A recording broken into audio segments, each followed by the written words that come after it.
Okay, so it's Monday of the second week of school, and we're going to do the timeline of life today. I like this timeline of life. It's my dad's timeline of life and the one I used as a child. And it just looks so like old and like it came out of a treasure box like it should, because it's the timeline of life and it shows that the kids that it's just so long ago and everything. So we're going to do this, and then in my training we got like a story play that goes with it. Here's all my things. A story play that goes with it, and the kids like doing plays. So I think, I know they're going to be in here somewhere. I will look and find them. So these are the pieces I was just looking for, and there's a little script to go through. It's like a 2-page script, kind of like a reader's theater. So I didn't do this with any of the kids, but that are currently in my class. So I haven't done it the past few years.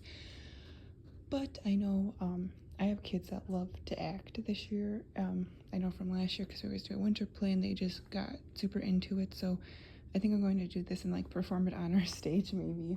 So that will be fun. So after we talk about this and learn, and then there's the things for the math and language grade lesson that I'll use here soon. But these are the things we'll be using today.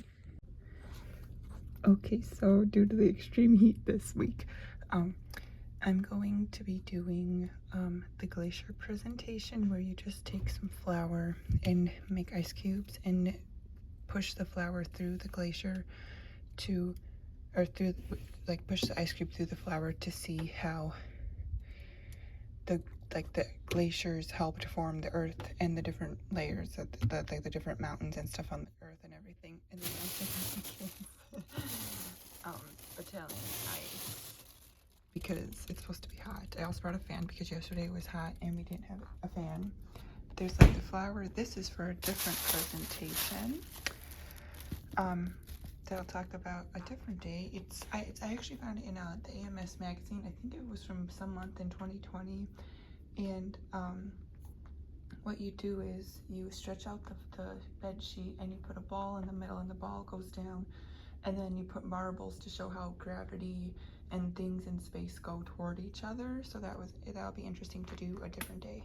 Okay, we had this rug and we were all not fitting around it, so I put the both of them together. I got a new rug, although maybe we'll see if we all fit around this one and just get rid of that one. But then it also gives them more workspace to not work on the tile and to just work on the rug. So we'll see how it goes. So for the other cultural works we did the August calendar, and I made these papers. They're in my free hub if you want to join and download them. The link is below. And then another cultural we did this week was celebrating Maria Montessori's birthday. So my favorite thing to do is we have these cards of her life, so I lay out the cards and the students will just write facts from them, try to practice putting things in their own words for the older kids, just learning some facts for the younger kids. And if you haven't heard about Montessori the musical, it's amazing. I have the CD of it, but they're also on YouTube. If you look up Montessori the musical, it will pop up. It's called Born to Learn.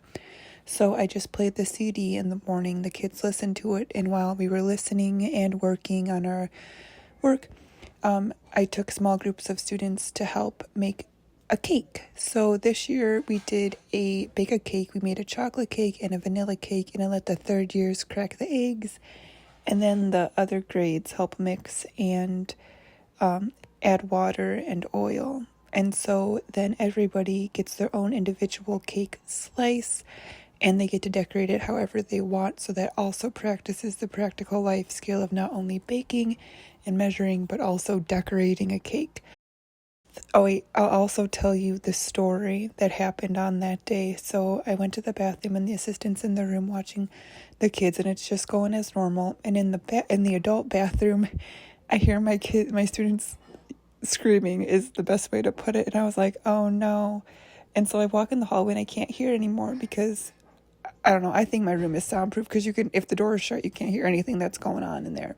Besides if you're in the adult bathroom, because it meets up to it. So I walk in and I was like, oh my goodness. And apparently there was just a spider. And usually I'm good at catching spiders, but we got it trapped. And then the maintenance person happened to be in the building today and they caught it for us. So that was nice. But I'm usually pretty good at catching spiders, but this one was big and I could, not that it's ever okay to scream loudly, but afterwards, before we decorated the cake, it was a few hours later, I talked about how we should handle situations like that, like maybe calmly tell an adult or different things like that. So it's just stuff you can never plan for that happens, that you're like, okay, that happened. And then you move on, and you learn from it and things like that. And then just for math and language, I have a math map example up here. I have them for all 3 grades for math and language, but I also have the maps broken down into 3 different